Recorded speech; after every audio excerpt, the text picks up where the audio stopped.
Hey, what's up, everyone? Welcome to the Casually Fit Podcast. This is episode 42. Thank you for coming by today. It is Wednesday. The 4th of July has just passed us. We're in the middle of summer. We got less restrictions on us. Masks are pretty much off. People are vaccinated. Everything is opening up. The sun is coming out. It's good times right now. And hopefully everybody out there is having good times or trying to, at least. Some days go good, some days don't go good. Just is what it is. And, if you're trying to lose weight right now, I'm sure you know exactly what I'm talking about. Some are good, some are bad. Hopefully, recently for you, everything's been going decent.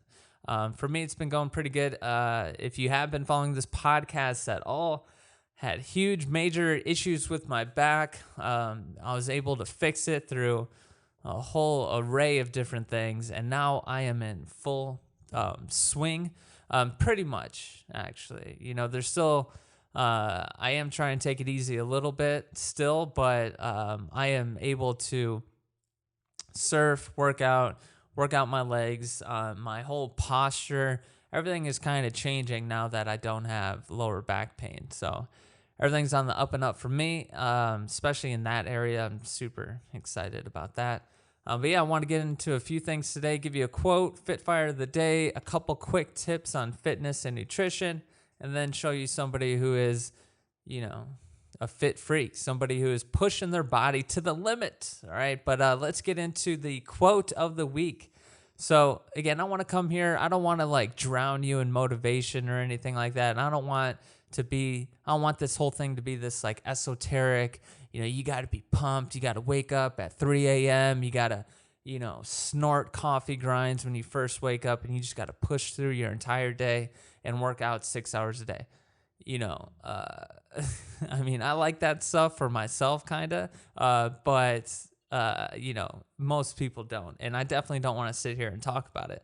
But I will share a quote with you pretty much every time I start this podcast, because I just think so many great people have said so many great words, and have thought about the things that they talk about, and they came up with some really great sayings. And one of them today is from none other than Nelson Mandela. This guy, pretty wild. If you don't know Nelson Mandela, he was a lawyer who then turned into he created this militant group pretty much when South Africa was, when they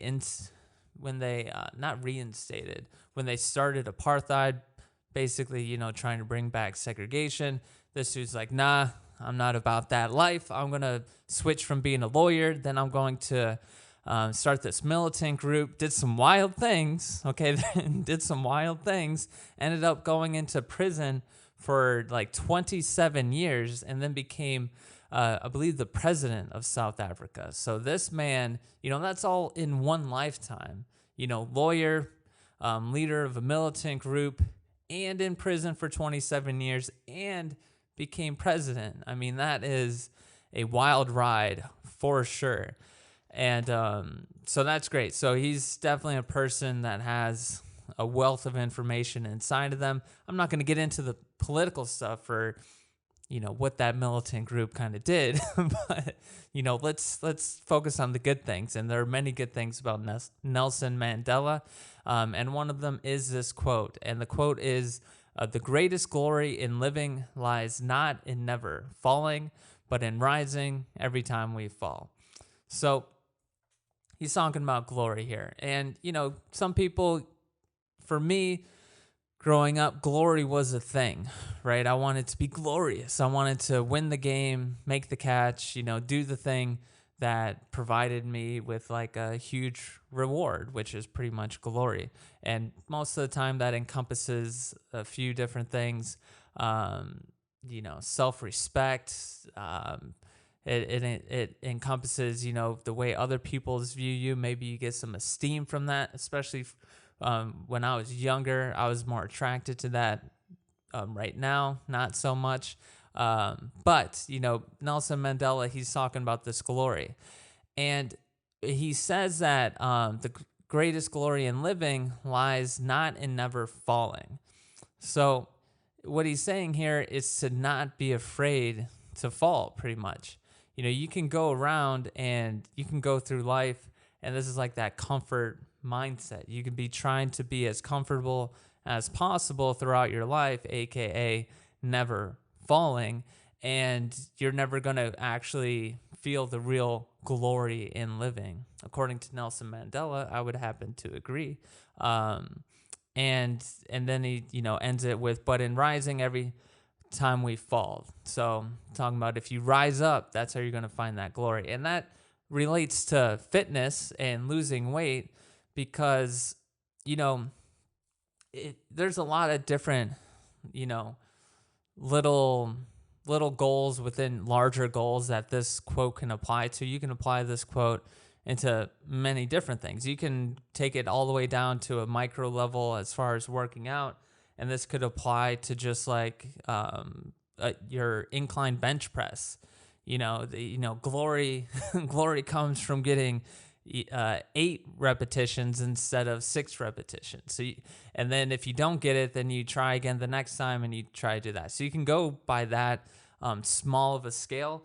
But what I think most people should use this for, especially when you're first beginning, is just to take it in a larger chunk. Like, glory comes in trying to lose weight, whether you succeed or not. If you succeed, great. That goal is over with. But obviously for most people, that's not what happens. And when you fall back, when you fall down, don't take that as such a huge loss that you can't get up. Because most people, when they take a huge hit like that, when you get all pumped up, you get psyched up to start losing weight, you're going to change your life. And then you start going through the whole rigmarole of the whole thing. And then you realize, oh shit, there's a lot going on here and there's a lot I need to change. And this is going to take a long time. Well, some people, that's a little bit too much, especially at their first go at it. And then they fall down and they might think to themselves, well, I'm just a loser, I fell down. And then they just don't really feel like getting up from it. But again, according to Nelson Mandela, all right, don't fear never falling, all right? So if you decide to lose weight and you fail at it, even if you're that person right now and you're trying to lose weight, I hope that you keep on going and I hope you lose the weight. First go. Everybody would hope that. But if you find yourself, a couple months down the road or whatever it is, maybe these words will start ringing in your ear and you'll be like, well, I failed, right? Over the course of a couple months, maybe you decide to stop going to the gym, stop watching your diet. Well, just refer yourself back to this quote and be like, well, maybe I want to be a little glorious. Maybe I want to try to lose the weight again. And once you really internalize this quote of like not being afraid to fall and to rise every time you fall, it's almost like a process, right? If you find yourself starting to do something that needs to be done and that you want to do, and then you find yourself stopping from doing it, well, the next step in the process is to start trying again. And then you just keep on doing it. You just keep on working at it. And if it's something that really needs to be done and something that you actually want to do, through the repetition of it, through the iterations, you will be able to succeed at what you're trying to do, i.e. lose the weight. And so quotes for me are great. I love quotes. Again, they're just usually nice, concise, impactful pieces of information within, a sentence or two. And, online you can just look up quotes all day long. And again, some of these quotes, if you respect the person who's talking about these quotes, then these quotes can really be good for people. So hopefully this quote helps you out. How many times am I going to say quote? One more time, quote. But that is I'm not going to say it. That's how I'm going to start off the podcast. Go check out Nelson Mandela, and I'll have everything copied and pasted below in the description box for you if you want to get the word for word. Now, let's move on to the Fit Fighter of the Week. All right. Again, I want to show you somebody who is just out there killing it, somebody who is losing the weight. And as you can see on the screen right now, we got Jay Crushes It on Instagram. Go check him out. Give him a follow. I'll give him a follow right now. And you will see this man right away from the beginning right here. You got 2 pictures, him, at some sort of wedding, and then him at some sort of wedding or maybe a funeral. I don't know. It looks kind of sad. But, he lost a lot of weight. You can see that Jay is crushing it because I think he wrote somewhere, so he's gone from a starting weight of 480 pounds in July 1st, 2020. So last year, he basically said, hey, pandemic, guess what? I'm going to be losing weight. And it looks like he did because, a year later, he's at 290 pounds, right? That's almost 200 pounds in a year. That's pretty insane. I'm not sure, maybe he got surgery. Maybe it's all work. I'm not sure. I didn't look into it too much, but you can see that whatever he is doing, I'm going to assume it's diet and exercising, is working, right? Every time you see him in these older pictures, he's around some sort of weight equipment. So it's got to be from hard work in the gym. And again, Jay, go check this guy out. Hit him up for some information, maybe some skateboarding tips. He looks like he's cruising right there. And again, if you go on his Instagram, looks like he, something interesting to ask him maybe. Looks like he's into Cameron Haynes, who's a psychopath who runs like a marathon like a day and works an 8-hour job and does all this other wild, insane things. There's this video on YouTube. If you look up Cameron Haynes, whenever you got time, look up Cameron Haynes and like The Rock or something. Not Dwayne Johnson, but The Rock, A-Rock. This dude picks up like some big, enormous rock and straps it to his back and then spends like a few hours just like trudging up this huge, I don't know if it's huge, this mountain, like this hilly mountain. It's in the middle of a hill and a mountain. He elevated himself pretty far up with this rock strapped to his back. And it's a great video to watch just because you just see the struggle and how he pushes through. So go check that out. So that's who that guy is. And then he seems to refer to David Goggins, who is another psychopath who just runs all day, every day, spends like 2 hours a day stretching. And he has an insane weight loss story. If you haven't heard about David Goggins' weight loss story, go check him out for sure.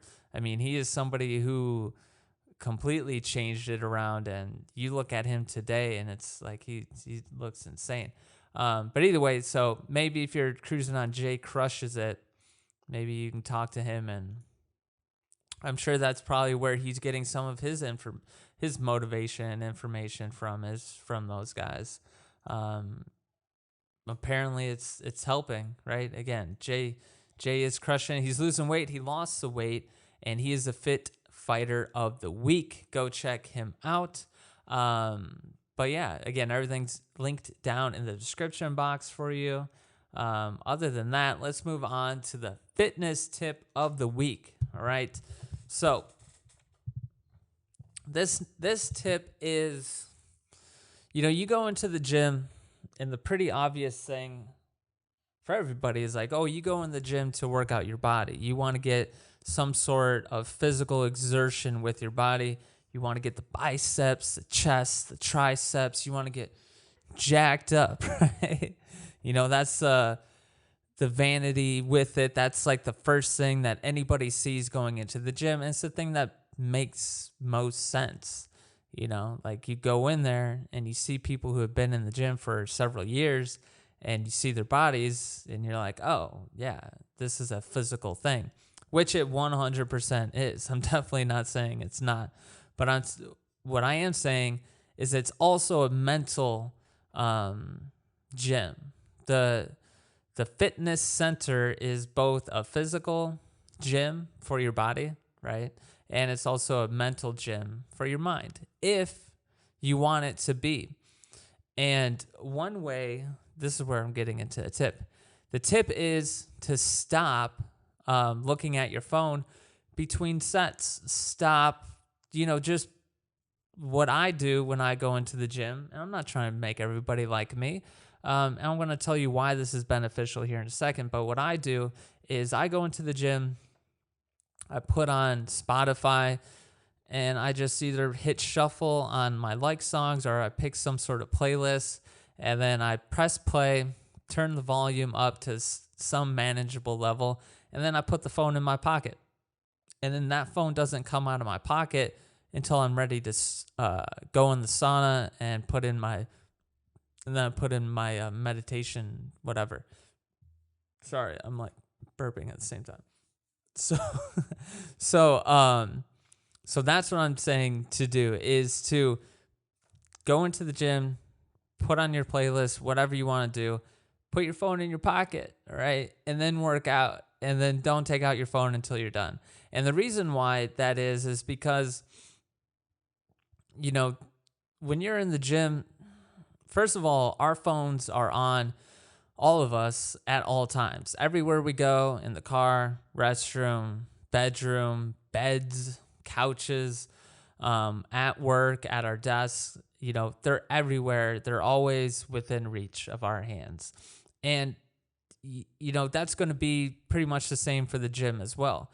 Now, what also happens for most of the time in your car, in the bathroom, at your desk at work, or on the couch, or in your bed, is that you have that phone out. It's sitting in your palm, and you are staring at that blue light that is giving your eyeballs cancer, which is a joke. I don't know if it does that, but you have this light just flashing into your brain, and you're, death scrolling Instagram, or, maybe you're reading up on some really cool stuff, or maybe you're yelling at somebody on Twitter. I don't know what you're doing, but you're preoccupied with whatever's on that device, which, hands down, 100%, there are negative aspects to that, to doing it all the time.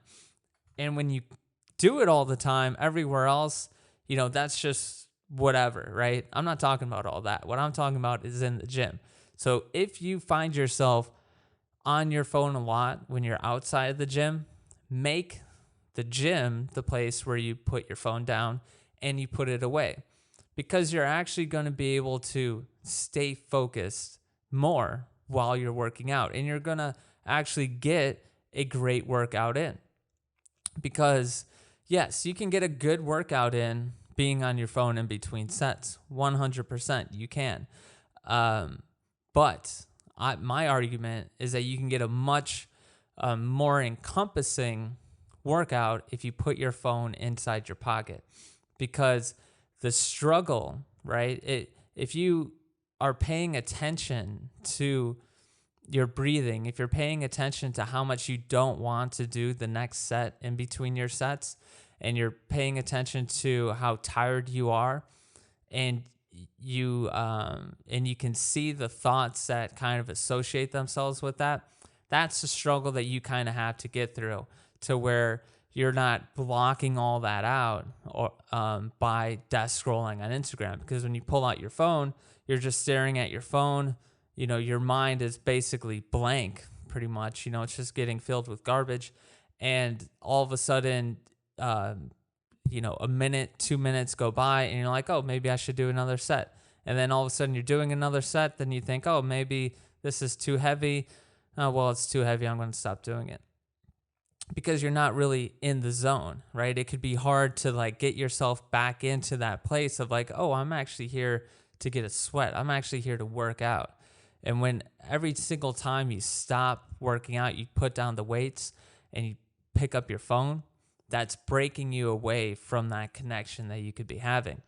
And that's why I just think putting your phone down is just going to make for a much overall better workout for you. Because the mental battle that comes when you're actually struggling to, continue with your workout, or you're struggling to get through the tough parts of your workout, paying attention to those things and being in tune with the moment is extremely beneficial for your progress. And it's just beneficial for your mind and the neural pathways that you're creating. Because if you're smart with it, you can take these things that go on where you can start feeling anxiety, or you can start feeling like a overwhelming sensation of just feeling overwhelmed, or like feeling discomfort. And every single time you do that, if you're cutting it off with looking at your phone, then you're not able to really savor that. You're not able to really learn from it. If you take the phone out of the situation and then you feel it, you absorb it, and you start thinking about how you can reverse it and how you can make this next set or make this next workout better, how you can level yourself up, how you can turn up the intensity instead of turning it down.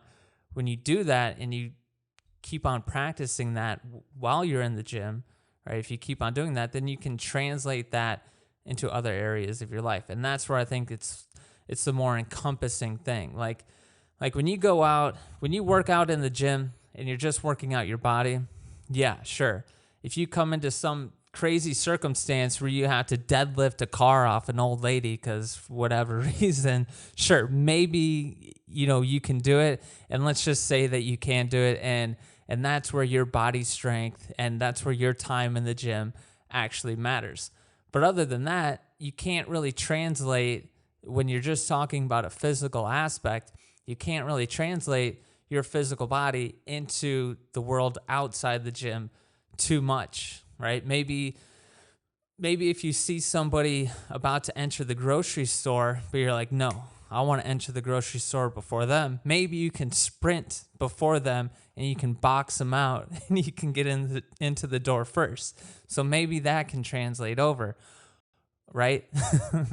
But what can actually translate over is the mental part of it, is that mental struggle, is that deep understanding of the nature of your mind when you're going through difficult things. And when you're stressing your body out in the gym, your body is going through difficult things. And if you're paying attention, for sure, your mind and your thoughts are doing the same thing.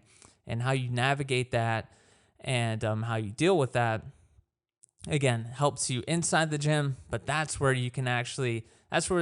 being in the gym helps you in other areas, because you can try to translate that over. It's not all going to be the same, but it's going to be very similar, right? If you want to get good at whatever it is you're doing at your job, whatever, you're more than likely going to have to feel a bit of discomfort trying to learn whatever it is you need to learn. And you're going to feel a little bit of discomfort trying to do the thing that you're doing and then failing and then trying to do it again. That is very similar from the gym. So that is my fitness tip, is to put your phone down and just be in the moment. Just pretend it's like 1990 again, right? Most people out here, especially that listen to this, most of y'all out there are millennials. Look, a lot of us grew up without cell phones for most of our lives. I didn't even really care about a cell phone until I was literally like 25. Before 25, a cell phone was just something I used to text and call people. And, and I didn't use it for anything else other than that. And so if that helps you stay focused in the gym and keep your phone in your pocket, then do that, because it's 100% beneficial. There's no reason that you should be working out and checking Instagram, right? I mean, that's not really the time. I mean, it's just a weird thing. Like, it's like working out, and then every time you're done working out, you flip on an episode of Rick and Morty, and then you watch the episode of Rick and Morty because you can't handle the reality of life in between sets, right? So I just think, for people, it is an addiction, right? So it is an addiction. People are addicted to their phones, so it's not going to be easy. And if you feel a weird way just thinking about yourself always being on your phone and trying to not be on your phone, maybe that makes you feel very uncomfortable, and that's probably a sign that you're addicted, which it's fine. You just got to go the other way. But that is a fitness tip. Sorry, it's a little all over the place on that one. but let's get into the nutrition tip, all right? Now, the nutrition tip, talking about addiction, is, look, here, I'm going to read this for everybody, all right? Now, this is from WebMD, right? So these people, they know kind of what's going on. So WebMD says, experiments in animals and humans show that for some people, the same reward and pleasure centers of the brain that are triggered by addictive drugs like cocaine and heroin are also activated by food, especially highly palatable foods. Highly palatable foods are foods rich in sugar, fat, and salt. So what are they saying? They're saying that our brains process highly foods that are high in sugar, fat, and salt. Our brains kind of don't really distinguish between, and there's more scientific stuff to this, right? But basically, our brains don't really distinguish the difference between those bad foods and cocaine and heroin. So that's a problem, right? That's kind of a problem. If our brains, like, we all know cocaine and heroin, they're like some of the most addictive drugs that we have out there, right next to meth as well. These are the drugs that people ruin their entire lives over. They will go from a Wall Street millionaire to somebody living on the streets begging for change, right? Guess which drug that one? Guess which one? Guess which drug of choice theirs is, right? Wolf of Wall Street. Now, so that's obviously not a good thing. And I know some people might already be like, yeah, I know I'm addicted to food, but I don't think a lot of people are really confronting that uncomfortable thing. Like, hey, the nutrition tip for you is to maybe ask yourself, am I addicted to food? And that frames this whole losing weight and dieting and changing your eating habits. It frames it in a little different way. I'm not trying to make it easier for anybody, but it is definitely easier to solve a problem that you know you have than to try to solve a problem that it's not actually the problem, right? That's actually like some other thing that you made up. It's not the precise thing that needs to change. So I would just say, again, it is uncomfortable. It is kind of like in your face. It's to, kind of change that, have that perspective change, and to kind of sidestep the way you look at life and be like, oh, I am addicted to food. And this has been a problem, and it's still a problem. Now I got to solve this problem. I know this can be uncomfortable, but you got to do it. All right. You got to understand what's going on so you can actually take the steps and try to go the other way. Because if you just don't think you're addicted to food and you just think that maybe the world has it out for you or something like that, or whatever reason you have that doesn't really put the blame on yourself, which is usually the case if somebody is vastly overweight and they don't feel like taking the blame on anything. They're pretty much pointing the blame at other areas that don't really have to do with them. And again, some of these, when you got genes, you got all this other stuff that comes into weight loss in a person. Look, there's some leeway there, so I'm not really hard-nosed on that. But a lot of it is an addiction, right? And again, from science, our pleasure centers of our brain are triggered in the same way by food, or they're triggered in the same way as cocaine and heroin. And I think that should be alarming to many people.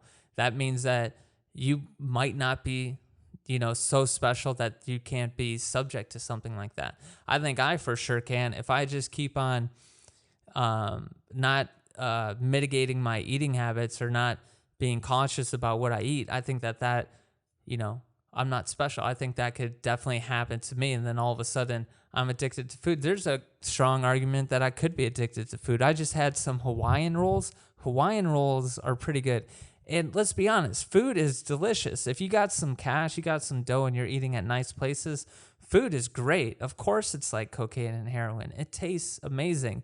Chefs, I mean, think of a chef's life. All they do is sit in a kitchen and think of how to make food more delicious. And people spend 12 hours a day, doing that. So food is pretty good. So it makes sense that it's very addictive. And if you find yourself struggling to lose weight, maybe ask yourself that. And I did bring up the 12 steps. And before anybody comes at me for addiction, I'll tell you, first and foremost, I am the addictive personality type, 100%. I smoked cigarettes for, several, over a decade, and, completely addicted to that, and had to get rid of that along with some other things as well. So, don't think I'm coming from a place of like ridiculing or anything like that. I'm just coming from a place of like, hey, let's try to solve this problem, right? You're struggling to lose weight. Maybe you're addicted. If you're addicted, I'm not saying to do the 12 steps. I'm pulling them up right now. I never did the 12 steps. I'm not talking smack about it. I hear it works great. But the first thing on the 12 steps of addiction, if you don't know, like, oh my God, my knee. The 12-step program. Everybody knows about that. It's for like Alcoholics Anonymous, I believe, and maybe Drugs Anonymous as well. But the first step, right? Again, I'm not promoting this, not promoting this, whatever. Just, this has been in place for a very long time, and a lot of people contribute their success to it. I'm not saying you have to use this, but it's good information. The first step is honesty, right? This is what I'm talking about. The first steps this is what they say. After many years of denial, recovery can begin with one simple admission of being powerless over food or they don't use food, they use a different word. Powerless over food or any other food a person is addicted to. Their friends and family may also use this step to admit their loved one has an addiction, and then they go into faith and a higher power and, surrendering, soul-searching, humility, willingness, forgiveness. They go through the whole thing. But the first step is honesty, okay? So have a little bit of honesty with yourself. Feel that uncomfortable feeling, right? That like, damn, I have been addicted. That feeling where you just realize maybe you're gung-ho about something. Maybe you've been yelling at your friend like, hey, this is this, whatever it is. Maybe you're a QAnon expert. You've been saying that now this podcast, I don't know, I just flagged this podcast. But so I'm going to stick with it. So maybe you're a QAnon expert and you've been saying Q is the person that's going to take us into the new age or something like that. And you've been telling your friends and family this for years, for over 4 years. And then all of a sudden you realize, oh, that's all a bunch of BS. And then when you realize 4 years later that's a bunch of BS, then that person probably thinks about all the conversations that they had and all the friendships that they burned to the ground because they completely believed in this Q stuff. And then that's a very uncomfortable feeling for most people, unless you're a sociopath, but that's a very uncomfortable feeling. And I'm sure for many people who are trying to lose weight, who are just like cruising through, trying to exercise, trying to change their diet, and they're just like boom, boom, boom. They're thinking about it, but they're not thinking too deep about it. And then they hear someone say, hey, maybe you're addicted to food. Then they go, oh, shit, maybe I am addicted to food. I'll talk to people who've been smoking cigarettes for over 20 years. They'll say they're not addicted to cigarettes. but catch them without a pack of cigarettes for more than 6 hours of their lives, and they'll still say they're not addicted. So again, it's a thing, people don't want to admit certain things, and it's fine. We all got our process, and we're all in different places at different times. And hopefully, if you're listening to this, hopefully this is a place and time where you make the switch, where you're a little honest with yourself. So that's a nutrition tip. And the tip is to just be honest with yourself and recognize that what you're dealing with might be an addiction. It very well may be an addiction. And doesn't mean to throw up your hands or anything like that. Just means that you have to be extra careful and you have to pay extra attention to everything that's going on. And you have to be a little more rigid on ways to stop the addiction. It does take a bit of rigidity to kind of loosen the grip of addiction, to some extent. I would argue for sure in the beginning. So again, that could change your approach. If you just think that you're not addicted and that you're just going to somehow lose the weight and you're going to somehow change your eating habits, and maybe someday you're going to lose weight, then, maybe someday you do, maybe someday you don't. But if you look at it like, hey, you know what? I'm addicted to food. This is something that's pretty much out of my control, but there's a chance that I could possibly control it. And then that can maybe light a fire underneath you and try all the ways to, try to control it. So that's the tip. Moving on to the end of the episode, the Fit Freak of the Week. And I did hesitate to show you this person. This person is called Soul Fit SA, Jason Padilla. He is all about the soul fitness. He actually says, let your soul lead you. I'm not going to laugh. But this guy here's the video I wanted to show you. So he takes this kettlebell. I'm not sure how much weight that is. Probably, I don't know, over 40 kilograms, maybe. I'm not sure. But you see him twirling it around and just like kind of flipping it around and catching it and swinging it. This is what I want to show you, because this is something that he can clearly do, and he can kind of do it. His dreadlocks might get in the way, and you can see him kind of struggling right here. But this is something that he can do. This is a feat that he can do, which caught my attention, and this is why I struggled to show this. He can do this. 99% of other people try to take this weight and throw it up in the air and flip it around and catch it on its way down and transfer your body weight like that. More than likely, you're going to snap your back doing it. So please do not try this at home. But I would suggest possibly giving this guy a follow, right? Looks like he likes taking pictures with his shirt off. No surprise there. All fit freaks of the week do. But he has some great kettlebell workouts. He shows you his workouts. He has rounds that you can do so you can follow along. And yeah, he's just a super fit white dude with dreadlocks and cheetah or leopard print boxer shorts and lifting up a piece of wood on the sand at Tulum Jungle Gym with Bad Bunny playing. So so he's a great follow. Go check him out. But yeah, if you're just looking for, like, can't deny this guy has been putting in work, and it looks like he loves kettlebells. So, go give him a shout out. Again, if you want to see what the body is capable of, Jason Padilla is doing it. And that's the episode. All right, this episode is okay. It's kind of, I don't know what it was. I did, to be honest, I did start off a couple of separate times. And this is like my third or fourth attempt. But yeah, so yeah, that's the episode. I'll just get out of all your hair today, because it seems like my brain is slightly working, not really working that good. But I hope I hope you take some inspiration from the quote, the fit fighter, and hopefully you take these tips with you, right? Put down that phone and admit to yourself that you might be addicted to some food, right? And those are the main points to take home today. And hopefully some of what I said makes sense.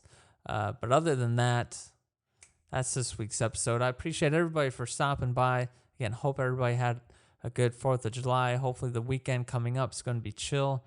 And let's keep on going, right? Summertime, baby. All right, later.